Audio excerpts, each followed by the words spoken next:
you to our presentation today, which is really about recovery colleges. And so just make sure you're in the right room and the right webinar today.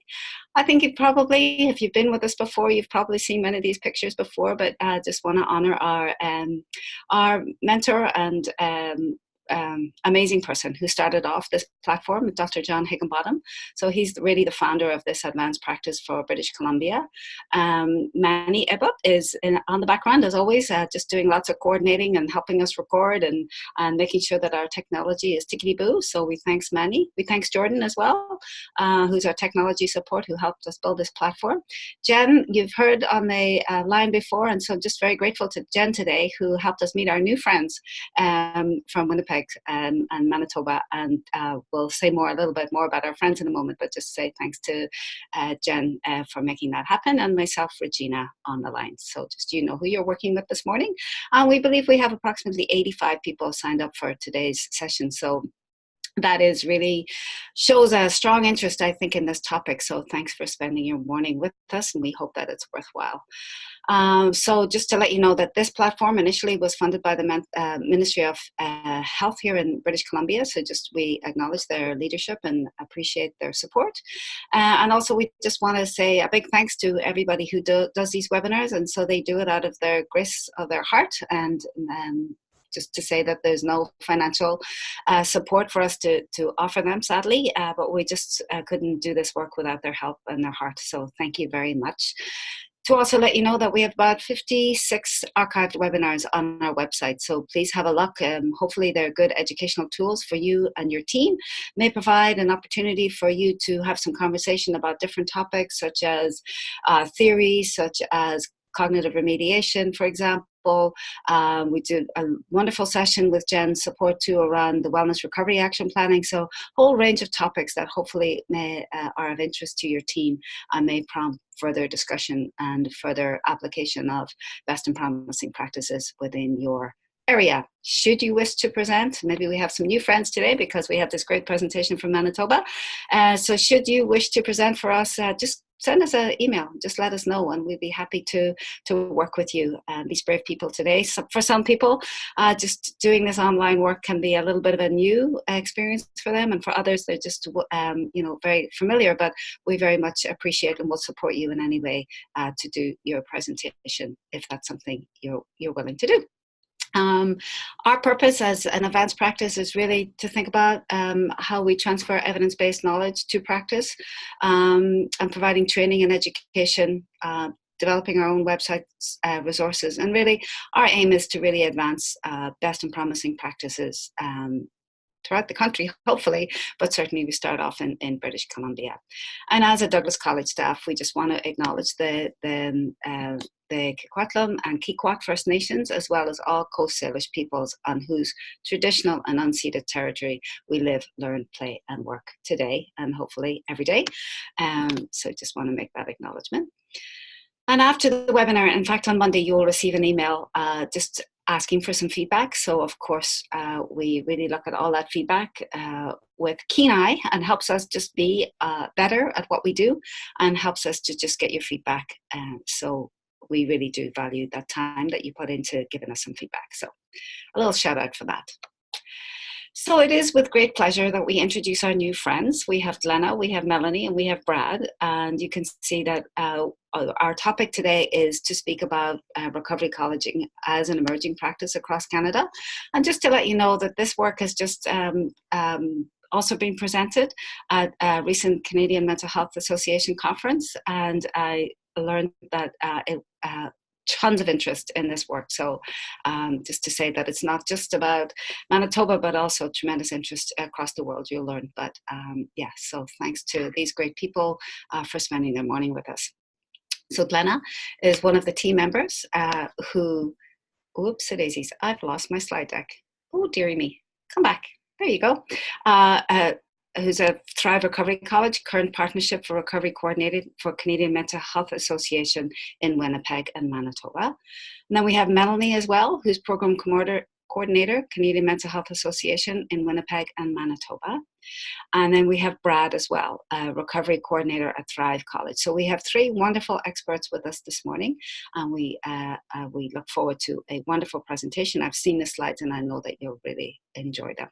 So I'm just going to stop sharing my screen and then pass it over to our first speaker. So that just takes us a little bit of a moment. So just bear with me a moment. And I believe Glenna is going to be the first person to speak. And off we go. Well, thank you very much for that introduction, Regina. As you said, there are three of us contributing today. So myself, I work at the Winnipeg office, but I started out my my work with CMHA in Portage, Prairie, which is where the very first recovery college was in Western Canada. So I'm joined here by Melanie. She's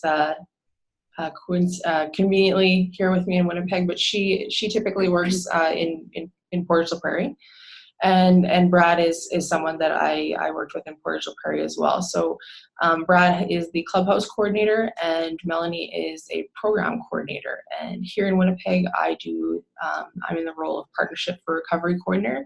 But I started my work with CMHA at Portage la Prairie's branch. So you'll see a little bit later, I'll talk about some of my experiences in the differences with the Winnipeg location versus the Portage location. Right.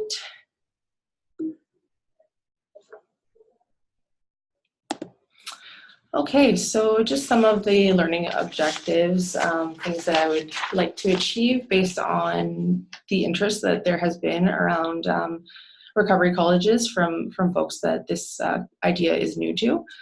So just understanding the premise of what a recovery college actually is and how they can align with or complement other recovery-oriented forms of treatment or programming, as well as understand why recovery colleges are increasingly being understood to be a worthwhile and meaningful model of programming. And then dip a little bit into the human side of recovery colleges. So why it's important to embrace and allow for these opportunities for people who have lived experience, because as you'll come to see, that these are very important pieces of the puzzle to creating a recovery college. Great, thanks, Glenna. I want to give you a little bit of a history behind recovery colleges and how we implemented the recovery model in Central Canadian Mental Health Association, building our recovery college. So in 2009, the first pilot of a recovery college opened in the UK. And within a year, 5 more recovery colleges established throughout London. And in April 2014, Canada began to take notice of recovery colleges, and the first recovery college in Toronto opened at St. Michael's Hospital and called Star Learning Centre. In 2015, the Mental Health Commission of Canada was speaking at a planning day in Winnipeg for the Canadian Mental Health Association, and some of the executive directors really took notice of this idea of a recovery college. And in 2017, 75 recovery colleges were in existence. And in Central, our executive director at the time brought this idea back home to Portage la Prairie, and he and I began to collaborate on what would a recovery college look like in a rural community outside of Winnipeg. How would we be able to establish this? What would be necessary? And so we really began to dive in, and in September 2017, we were able to open the doors to Thrive Learning Centre, which was our recovery college in rural Manitoba, the first one of its kind in a rural Canadian community. In October 2017, the CMHA Calgary Recovery College opened, and in June 2018, the CMHA Winnipeg and Manitoba Wellness Learning Centre began to offer courses. So now we have 3 Western provinces, or 2 Western provinces, that are offering 3 recovery colleges. And since that time, just in August, the national office, Canadian Mental Health Association, has been talking about implementing a toolkit for anybody that wants to begin to think about establishing recovery colleges in their own communities. So what is a recovery college? Well, it's important to note that recovery colleges are planned and developed and implemented through the lens of recovery-oriented practice model and paradigm. Recovery colleges is in itself its own model. It's not a treatment model, but an education and value-based model. And it invites people with lived experience to come alongside people with professional mental health expertise and works together to establish everything there is about the college. So all the way from in the initial stages of developing our recovery college in a rural community, we needed to have the perspective of what people wanted to see at the recovery college. A recovery college really is not a replacement for traditional mental health services, but it's complementary and it's inclusive. So anyone, it doesn't matter if you have a mental illness or if you're just interested in mental wellness, is invited to enroll at the recovery college. And what you'll notice about the framework of a recovery college is that the language is very different. So rather than traditionally completing an intake for services, you would enroll and register in courses. It operates very much like an education system. Rather than meeting with an intake worker or a mental health worker, you would meet with a student advisor. Rather than complete an assessment, you would be invited to collaborate on developing an individualized education plan for your own learning objectives. So that is something that's very, very unique to recovery colleges. It really is centered on the recovery model and an education model. Return to work or job preparation is not a stated aim. So the person really identifies their own objectives for wanting to join a recovery college or enroll in a recovery college. There are no expectations for a person's learning. It really is about their own goals and objectives. So we invite our students to come in and we engage them in an open communication about what it is that they feel would further their recovery journey. And that is just such an empowering way to look at mental health services. So it's nothing that's prescribed. It's more of a collaborative approach that we take with our students. There is an emphasis on evidence-based course materials. So there is evidence to support the curriculum that we build, but there's also something called co-production where we invite people with lived experience to come aboard and share their knowledge as well. So we know that the research supports evidence-based curriculum, but also the voices of people who have been there and who have been on a journey. And so together we appreciate this really rich perspective of knowledge together at the college. Again, it's really about this collaborative approach.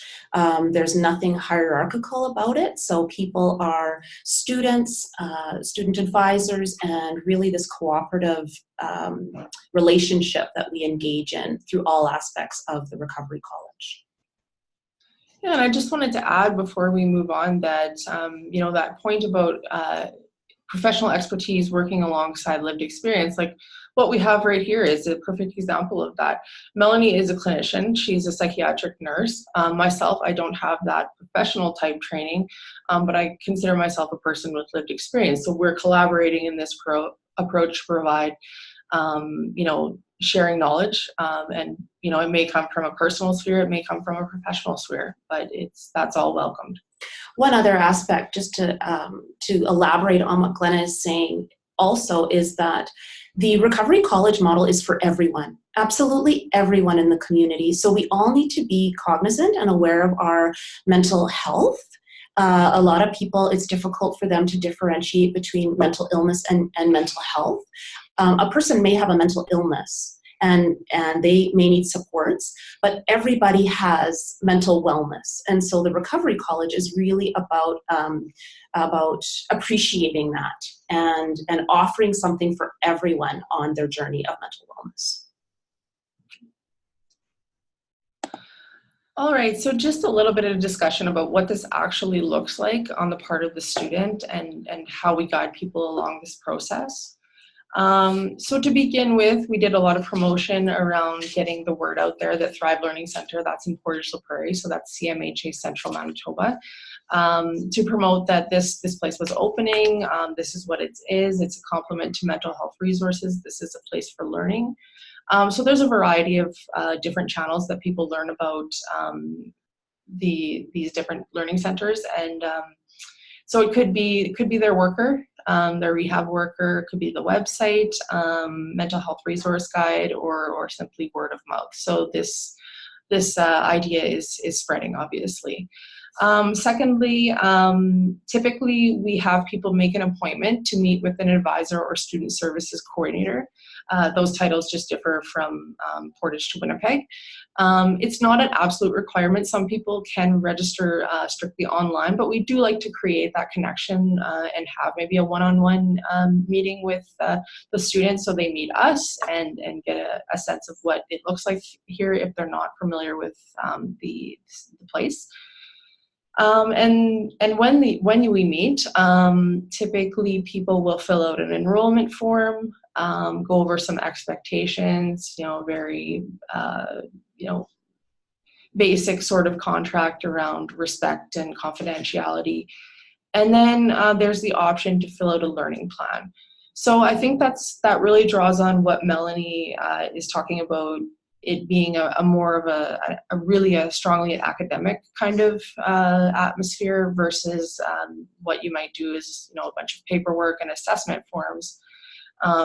You're filling out your very basic information, but then the bulk of the meeting on that in that time with the advisor is looking at what sorts of courses that we're offering best suit your goals. And it's really not about me or Melanie or anyone else saying, well, you're suffering from this and this and this symptom. This is the course that you ought to take. We don't want to approach it that way. We want to encourage people to make those selections based on their own interests and their own desires. And that's the next step, selecting courses. And we offer, a different amount of courses at different times for each term. We are running it on a typical university or college type schedule where there's summer term, fall term, winter term, spring or summer, maybe a little bit of variation from different locations, but really trying to create that academic atmosphere. We tend to have some core courses that are being offered most terms, but then we have some variation in those that maybe aren't quite as popular, but there is interest in them. And then people can start attending classes, and we don't really put limitations on people in terms of how much they would like to sign up for and enroll for, but we are noticing that it's best if people start slow. Sometimes people get really excited and want to take everything that we offer. But actually in terms of realistic recovery, it tends to be more helpful if people kind of ease into it and really understand what we have going on here. And then something that we did in Portage, Prairie, in my time there, was we offered some certificates to people if they attended 75% of the classes. So, usually 3 out of 4, they would get their certificate. And, this was very meaningful for a lot of people because, considering where someone may be on their recovery journey, it's a real boost to have that recognition that you have accomplished this. We're not doing tests. There's no test taking or anything like that, or grades or anything like that. It's just to acknowledge that, in spite of everything, you made it to those classes, and we appreciate that, and we're happy for you that you did that.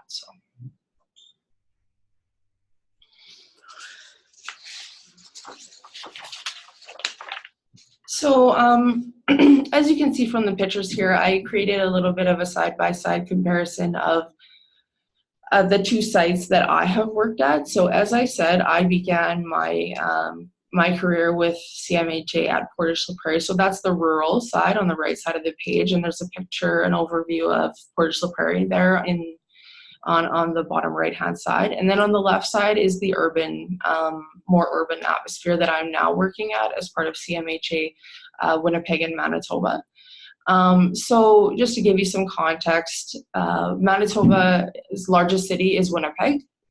So that's where we are right now, just over 700,000 people. Versus in Portage Prairie, it's a very small city of under 15,000 people. So it looks very different, difference in resources, difference in population. Something that surprised me was that, there are very many Indigenous people in Winnipeg, but it's because of location in Winnipeg.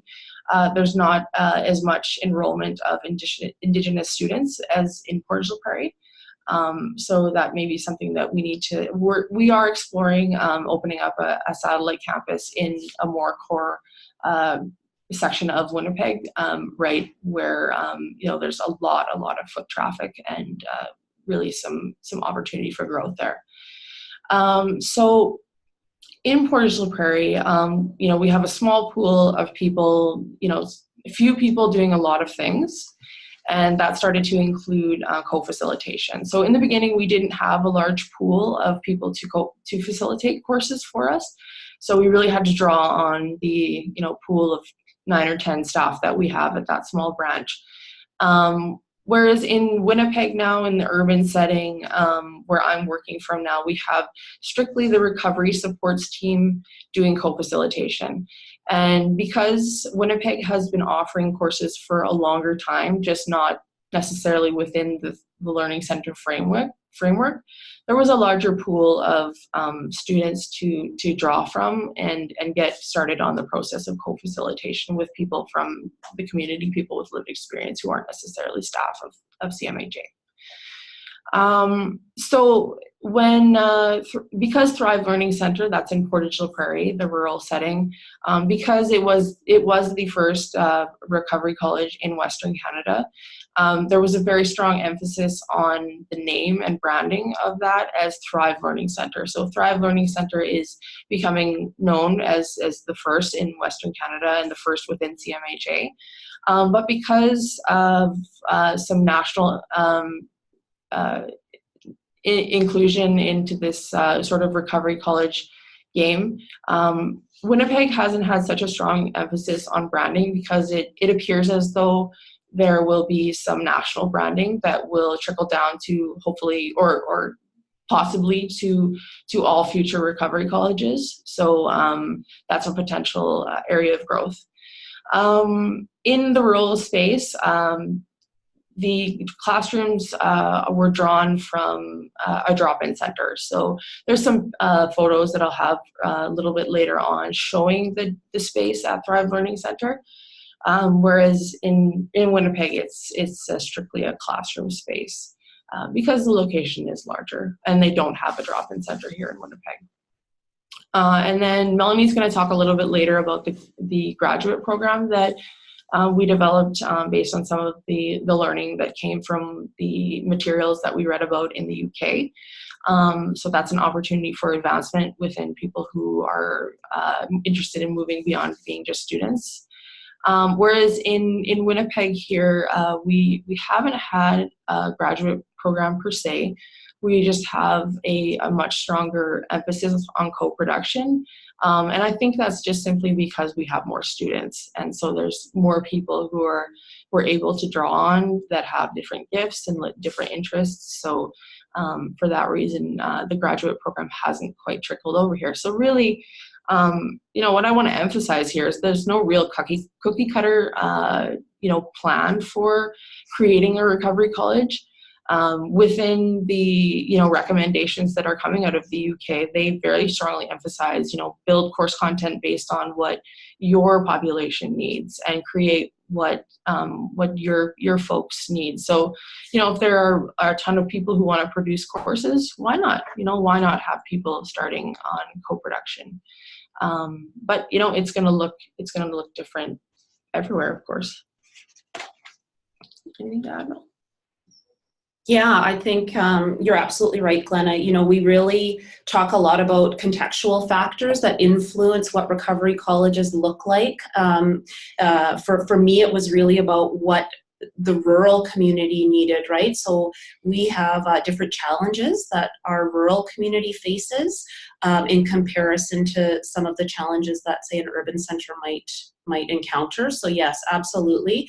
Recovery colleges, there are some core components of recovery colleges that I think everyone needs to ascribe to when they're, when they're thinking about a program like this. But certainly it really has to do with what the needs are in your community. And again, I think we'll talk a little bit more about this, but establishing an advisory committee. I know that happened at the onset of when we were talking about recovery colleges in Portage, Prairie, and an advisory committee really does invite people with lived experience, people from the community, staff members, stakeholders, community partners to come together and really talk about what is it that our community needs before you even go forward with developing any programming. So yeah, I absolutely agree with that. Thanks, Mel. Mm-hmm.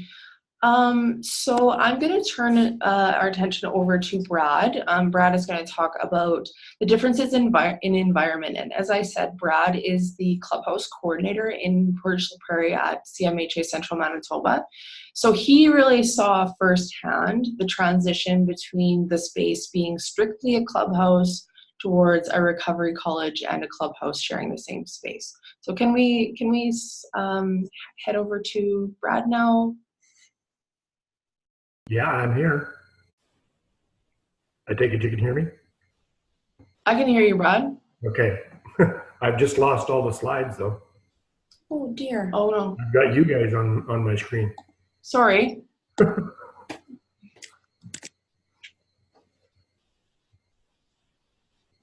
Just hold up your notes. Glenna, somehow the slides came off, so just hit the share screen button again and then it should work.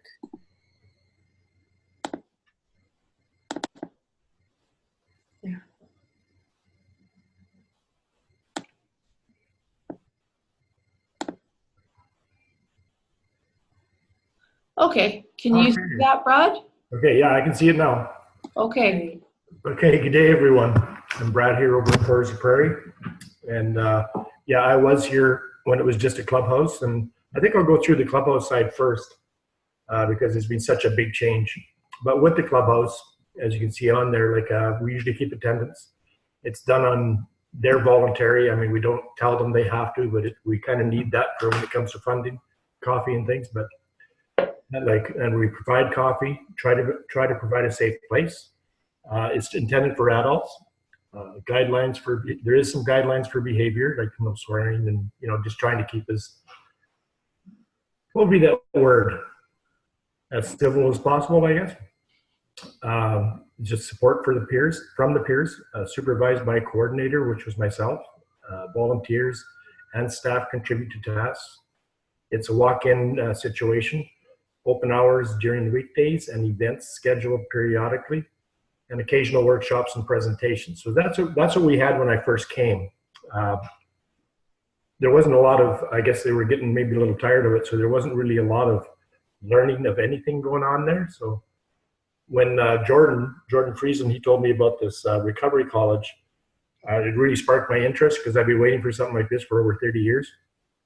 And there's quite a few similarities, but there's also some a lot better things. Like we still keep attendance, we still provide the coffee, safe space, still intended for adults, and there's still guidelines for behavior, learning from peers, facilitate with PWLE. Facilitators prepare space for class. Course registration is required. Set times for classes, usually weekly. Courses during these terms yearly. Predetermined schedule each term.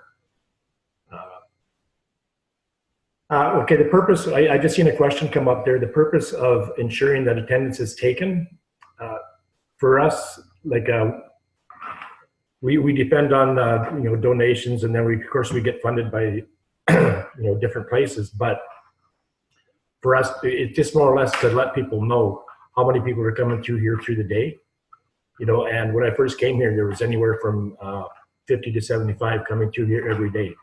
And that was more or less for them to know, how much they may have to give us, to provide the coffee and whatnot. We also do some meals here, and we still do those. We do the big, like a Christmas dinner and a Thanksgiving dinner. We also have it's a breakfast program every Friday, and that's a $3 breakfast. And it's apparently it's pretty good. That's what they tell me anyway. And we do a takeout twice a month, middle of the month and the end of the month. And that still goes on. But like I say, the Recovery College has made a huge difference in the clientele that we're getting now.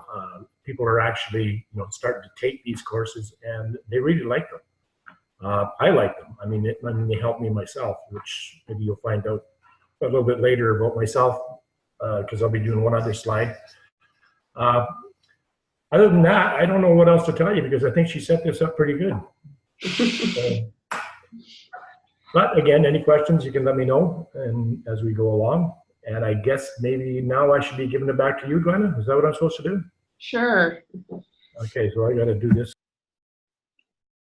And Melanie, I wanted to ask you if you're willing to talk about what you said about recovery orientation, and how, if you have any thoughts about how much more the Recovery College is focused on that versus the clubhouse. Are we on there right now? Can they hear us? I think so, yeah. Certainly. Okay, so recovery-oriented practice, right, is really, it's a philosophy, it's a framework and a new paradigm. And to think about the Recovery College model being framed around this paradigm, recovery-oriented practice really is about the partnerships and the relationships and collaborative care, and hearing the voices of people who have lived experience, who are on that journey. And so again, it's super important to keep recovery-oriented practice in mind, the philosophy behind recovery-oriented practice when you're developing this model, the Recovery College framework model. The Mental Health Commission of Canada, in their document, Changing Directions, Changing Lives, is one that I would recommend people to take a look at to get an understanding of what it is that we're trying to achieve with recovery practice. And getting sort of that foundation, because really it's the foundation from which everything in the Recovery College is built off of, is the recovery paradigm.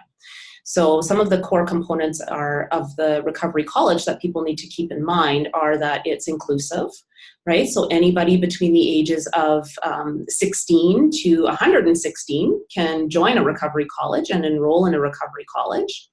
It is community-based, and it's really focused on community partnerships. So one of the things that we did in our rural context was begin to branch out, because eliminating stigma is another key component of recovery practice. And so in order to do that in a rural community, we know that privacy and confidentiality is huge in rural settings, as well in urban, but more particularly in rural settings where people know each other. And so one way to get around that is to branch out into other areas. And so forming partnerships with, for us, it was the Portage Learning and Literacy Center. It may be the library. It may be the Family Resource Center, that we build these relationships, and we have them support us in being able to give space, right? So that we can facilitate courses that are not just at Thrive, but throughout the entire community. So that what we're saying is that, again, mental wellness is important for everybody to think about. And we're really wanting the college to be accessible to everyone. One of the other components is this idea of co-production and co-facilitation. So that is absolutely huge when we're talking about recovery colleges, and it looks different. And for us, we were beginning to understand this idea of what it might look like for us, and we'll talk more about that throughout the presentation. But again, it is very important that that the model that you're using for your recovery college really is founded on those key principles of recovery-oriented practice paradigm. Mm-hmm. Yeah, and both Toronto, at the Star Learning Center, and by the sounds of it in Calgary, where they have a learning center as well, a recovery college. Those names are so far fairly interchangeable. There has been a very strong push on having those sort of satellite locations, and so it's really just a case of availability and building those relationships with people and going to where we need to be. So there's already in the works for us to take some of the courses in Winnipeg to a couple of the clinics in the city here. So it's a real opportunity for growth.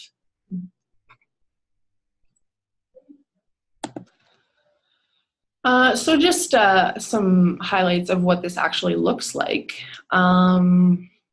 The ideal format is to have a course co-facilitated, and including at the very least one person with lived experience, and if possible, 2 people with lived experience. But we are certainly open to having people who work within mental health to be involved, and we had in Portage, Prairie, some different people from different spheres of the mental health service availability in Portage. So, but at its core, it is based around this idea of peer knowledge, sharing of knowledge because of a similar sort of shared experience, and giving respect to that. So, like any other course, we have, those brief housekeeping items to prepare the space for it becoming a classroom versus maybe a clubhouse or otherwise. Here in Winnipeg, the advisory committee has set up a very concrete sort of set of course guidelines that we implement at the beginning of each course. So things around respect, around sharing. Sometimes what I've seen so far is that there can be challenges with people sharing a bit too much, and it becomes there's maybe a tendency there for it to look like group therapy, but we really have to establish that we're not here to do one-on-one therapy. We're not here to do group therapy. This is about learning. That being said, we really encourage sharing. So the majority of the courses have slides. So we have some, concrete content that we want to go over with the students, and as it unfolds, with the hopes that people will share their experiences and learn in whatever way works best for them. And that can include handouts as well. We sometimes do that too. So it's fairly it's really at the discretion of the person that is facilitating the course how they really want it to look, within some fixed guidelines. So we've had courses like creative expressions where we'll provide art supplies, and we did have a music therapist who was working alongside some of our staff in Portage Prairie. So there was some musical instruments as well.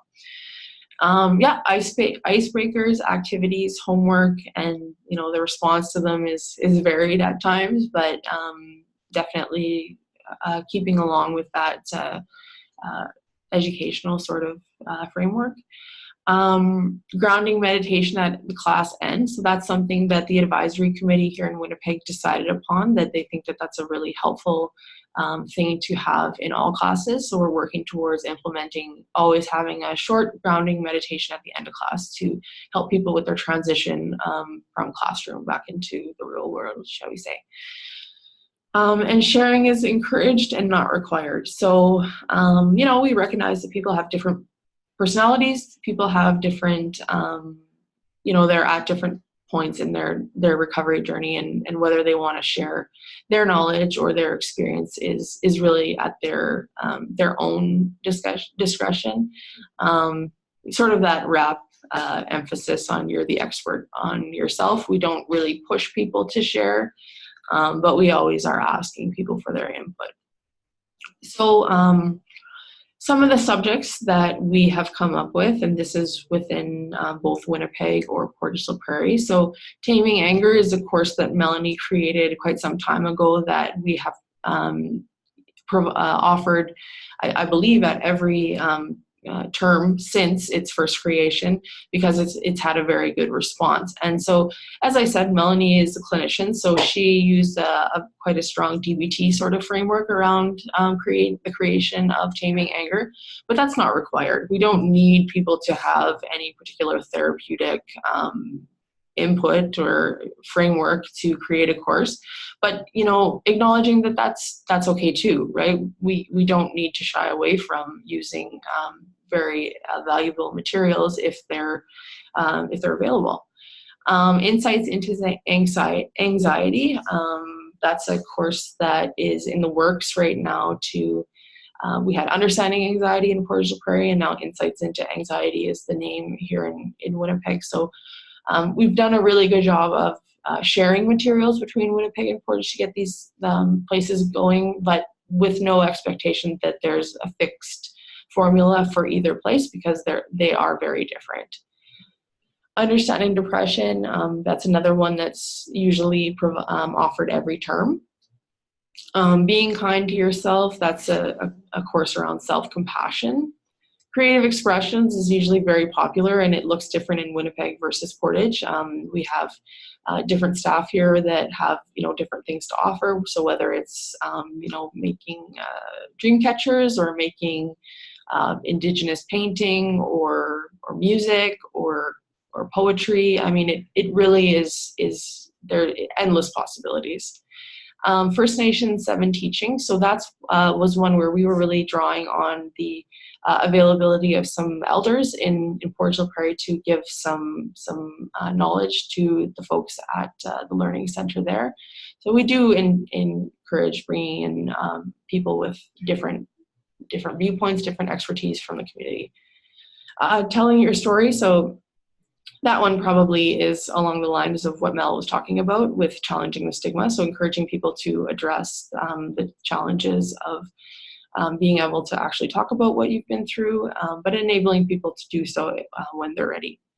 And this next one, Mental Health and Mr. Rogers. So one of our colleagues in Portage Prairie, he was noticing that Mr. Rogers, much of what he was teaching was similar to CBT, challenging negative thought patterns and that kind of thing. So he had this wonderful creative idea to use clips of Mr. Rogers speaking to emphasize or exemplify the types of teachings of CBT. He didn't call it CBT. And I sometimes call things CBT when I facilitate, but he chose not to. He just really used the framework. He just didn't use the language. Coping with the holidays. Just recognition that, there's so much isolation and loneliness within this community that, this is not an uncommon theme within people, that the holidays are a very trying time, and equipping people with some skills to cope with that. Conquering negative thought patterns, that's another one that we offer here in Winnipeg.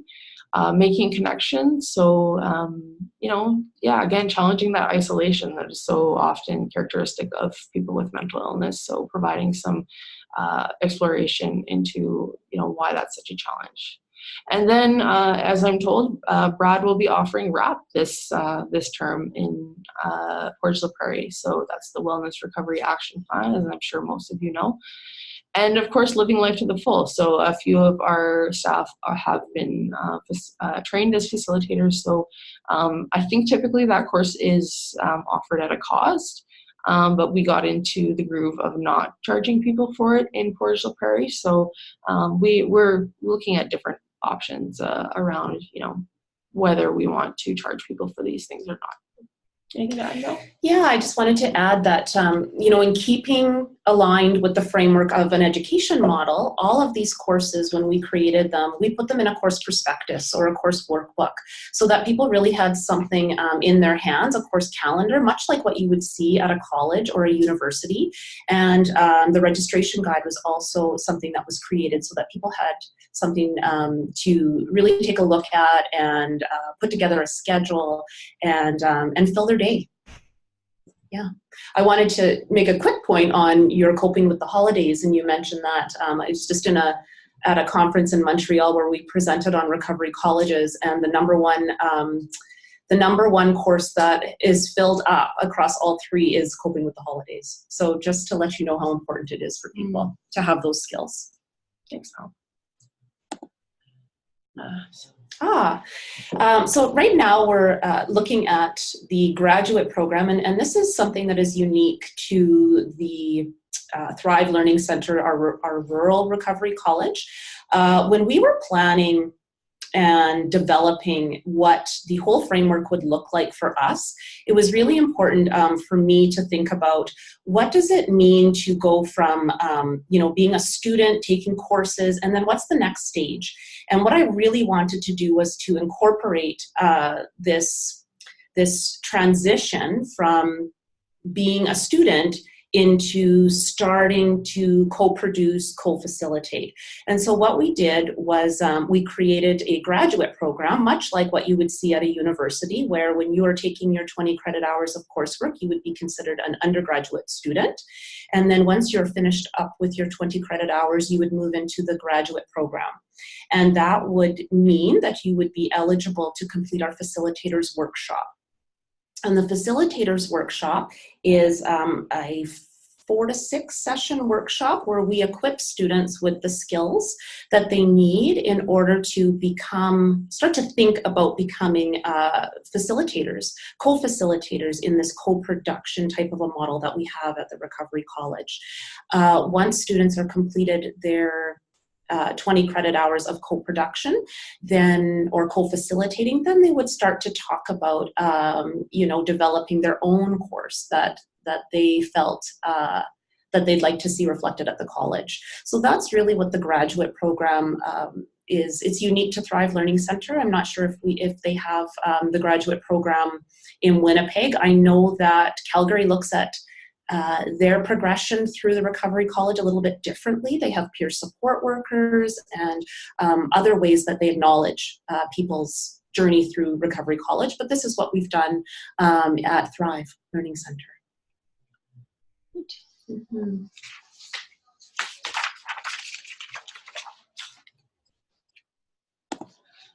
So just building on what Melanie was talking there about the graduate program. So co-facilitation is something that we've been implementing in Winnipeg since I've joined the team. And yeah, we don't have as much of a formalized process as they do in Portage for including students into the whole process of delivering courses. But again, it's just an example of why, you needn't to approach this as if there is one size fits all for everyone. So co-facilitation so far has looked like a staff member just working alongside a student who expresses an interest in becoming a facilitator. And I would say there's been very significant interest from people here in Winnipeg wanting to get involved this way.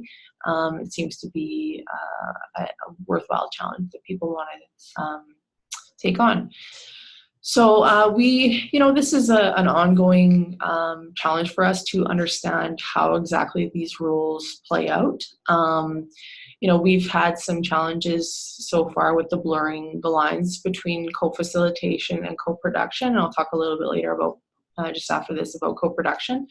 But, we've sort of decided on the standard is that, to begin people within this process, we will bring them on as co-facilitators after they've been students to some degree, and they will co-facilitate on a course that is already created, and then we'll see how that goes, and then we'll open up floor to some possibilities around co-production. So it seems like a natural transition, because people sort of need to be oriented to how this process actually works. And some people get very excited thinking, oh my goodness, I'm going to produce courses all by myself. But then they see, like, we have certain things that we need. We have to make sure that this is realistic for folks. And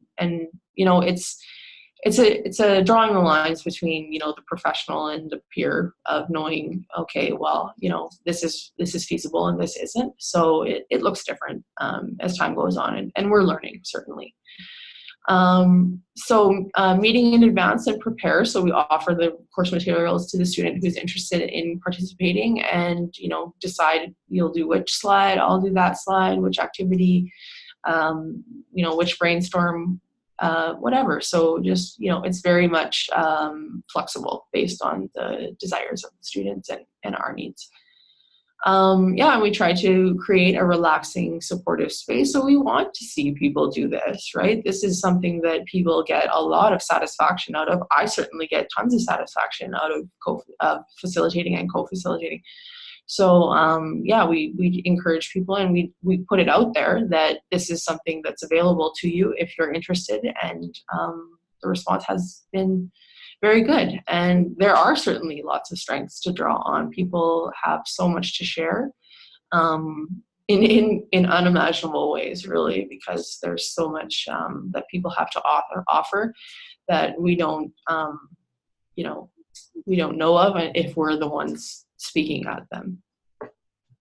Anything to add to that, Mel? Okay, so as I said a little bit earlier, there has been a stronger emphasis on co-production so far in Winnipeg versus Portage, Prairie, because we have an advisory committee, because this branch is so much bigger. There's so many more bodies coming through here, that there's more people who are willing to and able to contribute to what we have going on within this recovery college. So these co-production principles are a framework that was created by the Winnipeg and Manitoba Advisory Committee. So they are saying it is a process to create change and innovation. It recognizes the gifts and assets of the people involved. The responsibility of design, delivery, and improvement is shared equally, so equally between staff, person with lived experience, and the advisory committee too. Those involved are equal, and whether they are a professional or a person with lived experience does not matter, but their knowledge and perspective is valuable and needed. People really appreciate that. That's very special for many people to be told, yes, your perspective is valuable and needed, and we're not going to tell you what you need to do. You're going to tell us what you would like to do. There are no bad ideas and no judgment in the co-production process. Every idea is worth listening to and considering.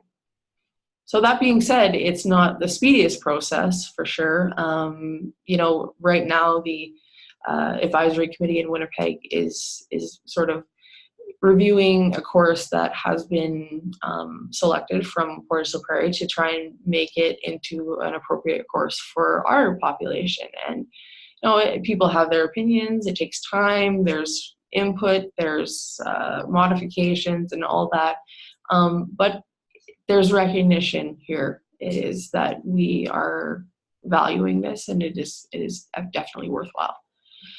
Brainstorm is the major action of co-production. Creativity and enthusiasm are welcome. So, in my mind, that's the fun part, right? And getting all ideas from everyone.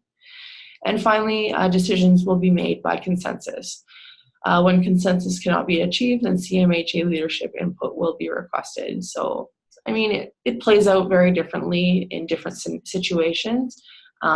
We do have to sort of, be, I don't want to say authoritative, but we do have to be, keeping some things within reason, I guess, shall we say, and recognizing that we have the experience because we've been doing this for a while to put this into play, but never dismissing the value of co-production and different input. Anything to add to that, Mel? Yeah, just just to remind, like what Glenna is saying, so this is the co-production model and co-facilitation really is, it's new, right? There isn't a whole lot of literature on this idea of co-production. And so we're all really learning about how to do this well and how to focus on strengths. And in a sense, even for Portage the Prairie and Thrive Learning Center, you know, it's about going back and saying, you know, how can we do this better? What are some of the pieces that we may have missed, and how do we begin to incorporate co-production in an even larger sense, right, in moving forward? So, you know, you can ask any one of us the definition or our definition of co-production and what it looks like in each of our colleges, our recovery colleges, and you'll probably get different answers, and that's okay. So it's just to say that that we most definitely, it's a core component, we keep it in mind, and we continue to build on our strengths and really understand it well, so that we can do it well. So just building a little bit on what we were just talking about. So this is what the advisory committee looks like in Winnipeg. So it's comprised of different stakeholders, students, people with lived experience who just have an interest in sort of the recovery support group, family members of students, and some peer supporters. So and you know, people who have a basic, you know, a growing understanding of this philosophy behind Recovery College. So there is that education piece where we're, you know, explaining essentially what this means to people and getting them involved in this important work. So the recovery supports manager, that's my supervisor, works alongside 6 women and 2 men. So I'm going to soon be joining that piece and seeing what these meetings actually look like. But yeah, so we, you know, it's a decent distribution of different people. The work at those meetings looks like taking a look at course evaluation, considering input for development. So these courses are sort of living and breathing. They don't stay fixed. We make alterations as necessary, and you know, it's a challenge to know, you know, whose input is best. But you know, we work with what we have, and we try and please as many people as we can.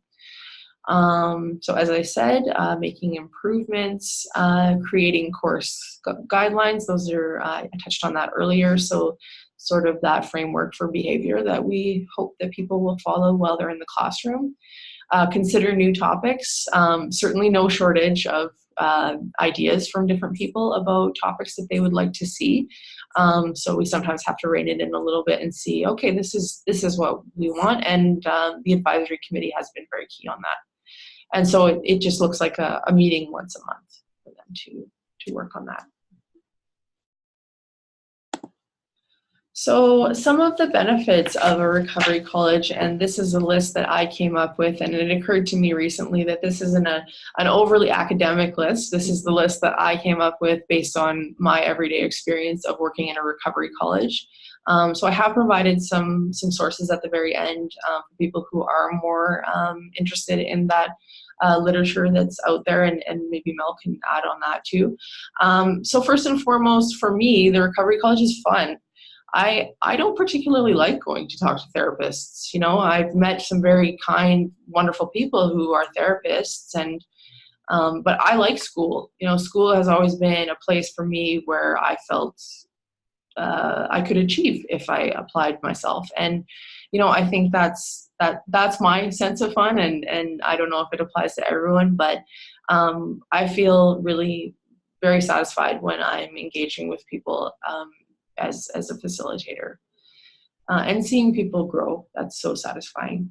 It builds skills, of course, and we have lots of activities and just different ideas that people are being introduced to that they wouldn't traditionally have been outside of maybe the therapist's office, but there are so many limitations. The therapist maybe doesn't have time to teach what a person needs to manage and to recover. So we're passing on those lessons on to people in many different forms.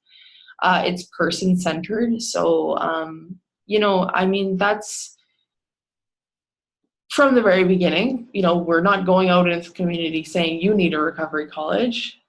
Ideally, they're coming to us, and if they heard about it from their therapist or their doctor, that's fine. But at the end of the day, they still have to decide whether they want to come and enroll and actually participate. It's strengths based, so I think that really kind of ties into the sort of role modeling that we create.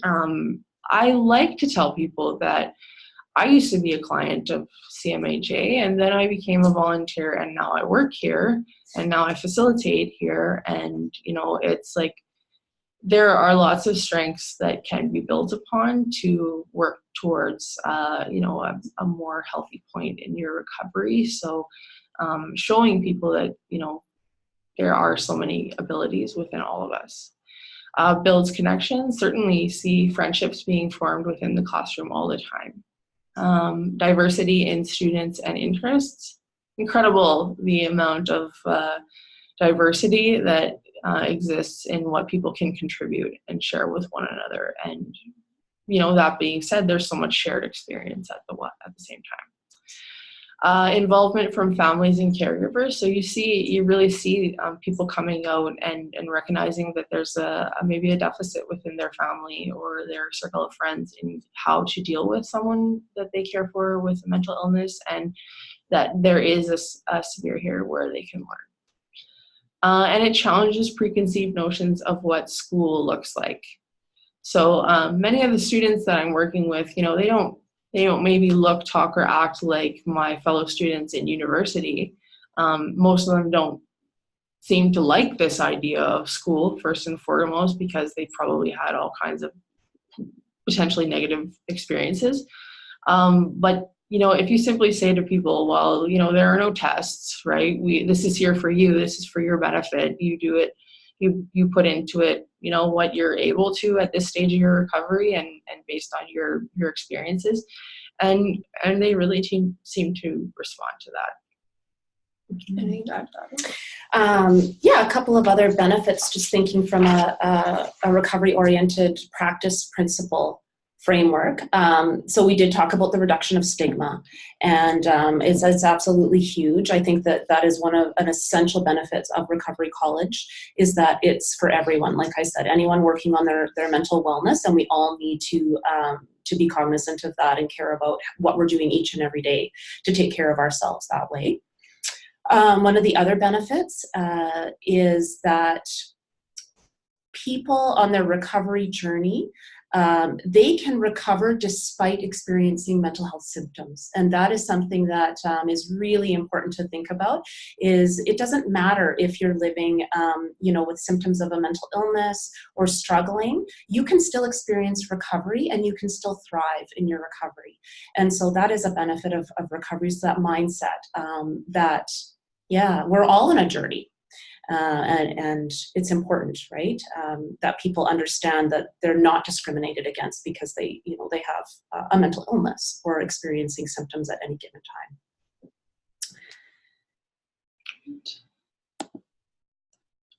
Yeah, so we wanted to take a look at some of the challenges. I come from the perspective of the rural recovery college.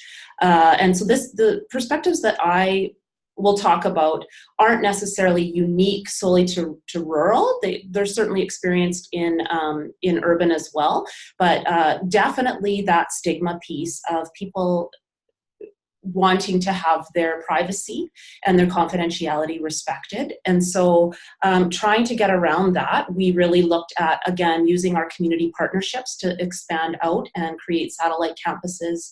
And I know that that's happening in the Winnipeg rural office as well, is, how do we expand out so that it's not that people are just coming to CMHA to access services, but that they can access our curriculum at different hotspots in the community. So this is really important, and a challenge that we continue to face is just that discrimination and stigma, and looking at creative ways to counteract that.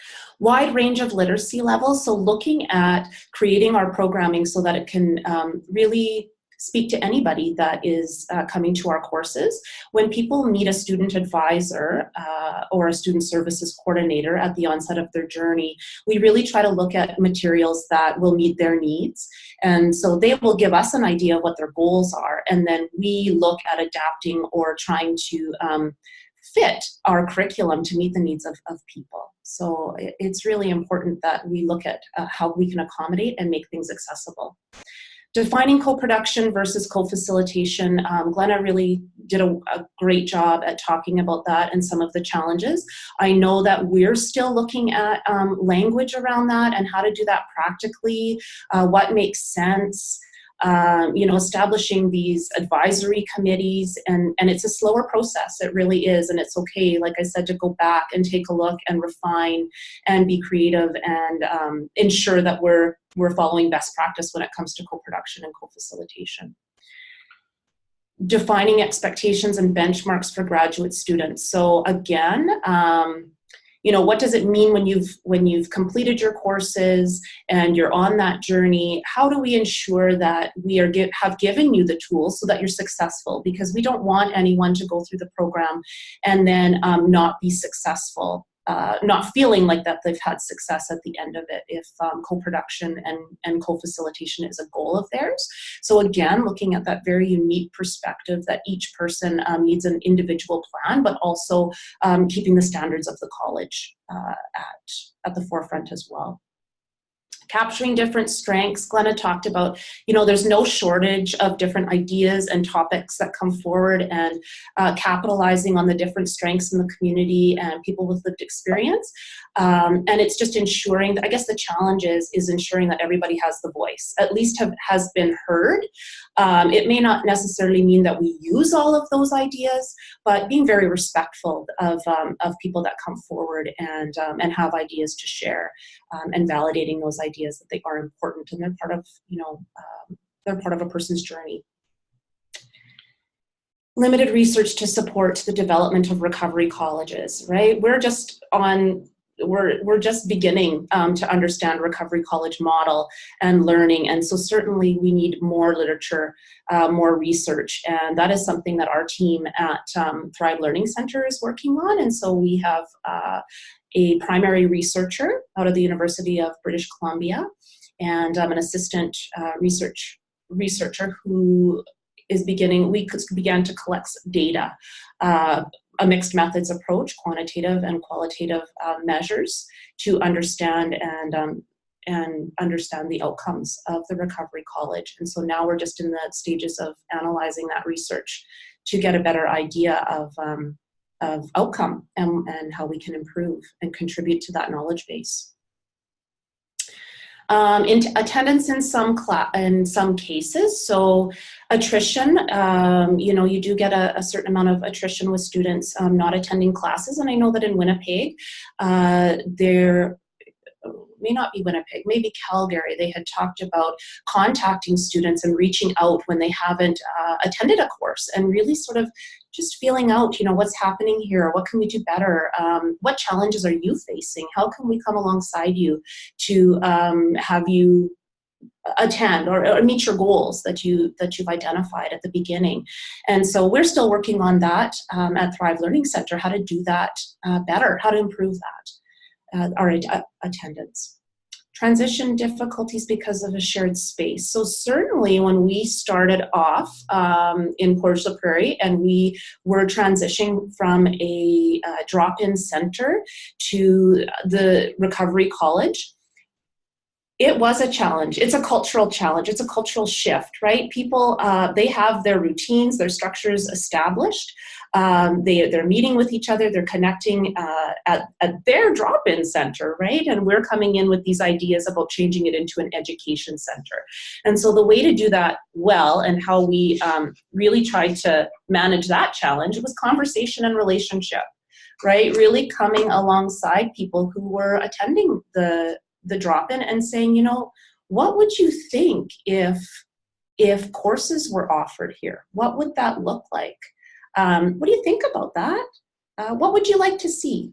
Right? And so having those conversations, and it took a good part of 6 months to a year before we implemented programming, it was 6 months to a year of just having conversations and really looking at what the community needed and what people who were attending the drop-in center, their perspectives on things. And so when we began to pilot things, I piloted the Taming Anger and did a women's wellness group, just very casually and inviting people to come aboard and take part in that course, and then getting feedback. What was that like for you? What would you think if we began to offer more courses like this? So very gently, introducing this new concept to people and inviting feedback. Government funders not yet familiar with the model. So certainly, in nonprofit organizations, getting the funding to be able to continue to offer recovery colleges, that is a definite challenge. And I know that the research that we're conducting really, we hope, will provide a strong argument, and the outcomes will provide, an argument that this is working and that it does benefit people in their recovery journeys. So that's a challenge that we will continually have to face and be creative about how we continue to fund the Recovery College. Human resources for us is also a challenge in rural communities, and it will be for other rural communities as well. So having enough bodies to be able to facilitate courses and build courses and do what we need to do in order to run a recovery college. And one of the strategies that Jordan Friesen had employed when we were getting started, which I feel was just brilliant, was bringing aboard students, undergraduate students and graduate students who were preparing to do their practicums, to come aboard the Recovery College and lend a hand. And so they were meeting the objectives of their practicums, and then also, giving back to the Recovery College. And the Recovery College was really reaping the benefits of having these resources, students come aboard and help out. Great. Thanks, Mel. Mm-hmm. So we're going to turn it over to Brad now. He's going to talk about lived experience. We can do that. Okay, I think I'm back. Yeah. Problem is, I can't see the whole screen. No, the you can't see the purple slides? I can see the one purple slide, but I can only see. I think I can fake it. Okay. Lived experience. I am a person with lived experience. First off, I'd like to let everybody else that know. And I began my journey 33 years ago. And 33 years ago, there obviously wasn't anything like what's going on right now. And when I went to Toronto to overlook the Star Learning Center, my eyes were open so much. And the people that I talked to, and were some of the students, they just kind of blew me away. I always thought that there should be something more than just the self-help programs, whoever, the professionals that I did go to when I started my journey, because I think, like Glenna said earlier, I have a hard time with some of the professionals. There's really good ones out there, but I don't think I learned a lot more, or I think I learned the most from people with other lived experience. My journey began, like I've dealt with addiction, and with addiction comes many, many other things, probably just about all of the above that we went through. And so I can relate to a lot of people that come here. But again, because I can't read this whole thing, but I just want to go through these points that she put down here. Placing the utmost value on lived experience, and what does it look like and meant for each student to pursue their own recovery. Drawing out uniqueness and worthiness. Goal to become self-sufficient, I'm not sure what that word, I think it's facilitated entirely by peers, and very rewarding for facilitators. When I started facilitating these classes, it's helped me a lot. I have an open door policy here, and I know the rest of the staff here know that my life is an open book. It never used to be. The first 2 or 3 years of my journey, I hid from it. And I struggled, and then after I opened, I became more open with my addiction that I went through and whatnot. My life changed, And I've been doing the same thing here for the last 3.5 years, and I've seen people change, but I have not seen people change in the first 1.5 years or the first 2 years that I was here. The difference between then and now with the learning center here, it's tenfold. It's like people, you just see people's eyes open right up. You know, they just get brighter. People seem to, they just open up. You know, it's a very good setting. You know, the people with, you know, the other people with lived experiences. You know, I've always said that like I cooked for a lot of years, 25 years. It was, you know, my life was cooking. And when I first started cooking, I went to Canadian Tire and asked them if they could, you know, if they could teach me how to cook. And for some reason they couldn't. You know, I don't know about Canadian Tire and any of the other places, but for some reason Canadian Tire here, they couldn't teach me how to cook. So, and then when you think about it, it's the same thing with addiction, depression, anxiety, a lot of those things. I mean, if you're talking to somebody else that's been through it and, you know, it's come out the other side, it's a lot easier to understand. And that's one thing that's really got me interested. So I just also wanted to note too that this has been awesome. I mean, you guys have done a really good job. It's kind of hard for me out here. I seem to have this electrical field inside my body. Every time I get next to a computer, it doesn't work. So I haven't had a computer for the last, I don't know, 3 months. So it's been kind of hard for Glenna and I to get, you know, going back and forth. I'm in Glenna's office right now, well, her old office. She would have left some pictures. But yeah, so I guess that's about it for me. I just know that, okay, thank you. Anyway, there was a question on there, but thank you. And I guess I'll give it back to Glenna and Mel, and enjoy the rest of the program. Thank you. Thanks, Brad. Yeah, thank you, Brad. So there's the person who taught me to share about my lived experience that I took forward into my work and life. So there's a perfect example. So my legs were shaking the first time I talked about myself in front of a class, but then now I do it all the time. So Brad has a real, you know, sort of infectious way of getting people to share their experiences, and that's so valuable. So that's what I'm talking about here in this piece about empowerment, that I know that I've been empowered, that untapped knowledge that I didn't know that I had has been accessed because I've been given an opportunity to share what I've been through, and to have some support around that going forward. So as I touched on earlier, there's sort of these typical students, and then there's these atypical students who deserve success in a classroom as well. So, you know, allowing that, creating a space for that is quite incredible. You know, you see people who, school is, they hate it, right? School is the worst thing that you could possibly bring forward for them. But then they're sitting there in the classroom and they're absorbing the words coming out of their fellow classmates' mouths, and it becomes something quite incredible. So role modeling and accountability within students, certainly people care. They take note of who's there and who's not there, and they wonder why, because they care. And then, you know, people feel that sense of support.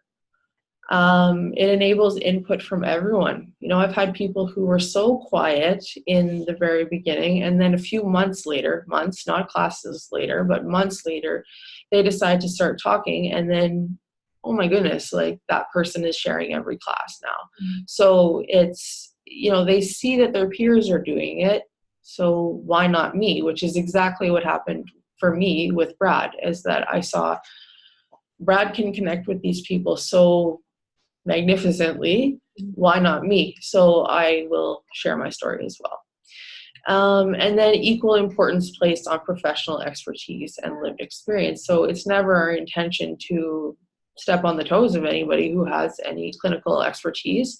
It's simply saying that having gone through an experience gives you a very powerful perspective on what it's actually like to live through this. So professional expertise is welcome. That's where we're getting our information from much of the time, is from professional academics and that sort of thing. But, showing people that, maybe I'm not a clinician, but this language can be accessible to me too, and it can be accessible to all of us. We just have to take the time to learn and figure out what this means for our recovery. I just wanted to direct your attention to the slide there. That is a picture of our Thrive Learning Center, and one of something that we value is, Glenna had talked about the certificates that people receive after 75% of completed coursework. And so this past year we had 2 recognition ceremonies for students where we would hand out their certificates and acknowledge them. And so that is what you're seeing there, is a picture of our students at the acknowledgement ceremony, some of our students, and incredibly powerful for us to be a part of that. Having students ask if they can bring family members because they may have never received a certificate for anything in their life before. And so it really was a celebration of achievement for people and success, and just something so powerful to be a part of. And, just getting to experience that with my colleagues and the students, it just is just beautiful. Yeah, it's fun. That's a great time. So I'm gonna kind of wrap it up there. It looks like we have a little over 5 minutes if there's questions. I'm not too sure how to access the ones that have been coming our way.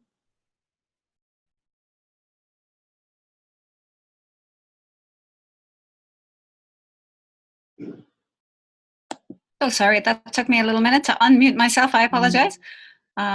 Thanks for those resources. And just before we say anything, I just want to say, I just want to have applause. I know we're on this virtual thing, but just really want to say thank you for bringing your head and your heart to this amazing session. I think you've inspired many of us, and we just see that people are saying, why can't we have this in British Columbia? And I just really want to echo those points. So just a tribute to the work and very much that pioneering work that you're doing in your area. So look at all this. You can see on the chat, clap. So excellent. And we saw earlier that just in particular, I think we have some people in rural areas, and they're saying, my goodness, this just offers so much hope for people. So thank you sincerely for your time and for sharing this information and for the work you're doing. I think that's really contributing. And I'm excited about moving some of this work away from health and into education. As somebody who's been had the privilege of working in mental health systems for a little while, I will say that I'm very excited to move some of this work into the community, into places that matter to people. So I'm just going to try and capture a couple of questions. The first of which was about the outcomes and looking at evaluation.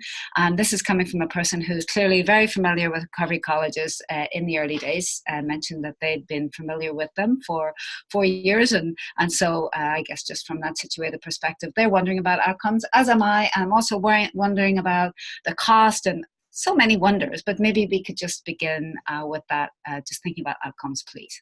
Okay, can talk a little bit about it. We're really at the cusp of understanding or evaluating the outcomes right now. So what we did was, for quantitative measures, we had our students complete a pre-measure, a mid-measure at 6 months, and then a post-measure. And the 3 measures that we used were the PROM, developed by Dr.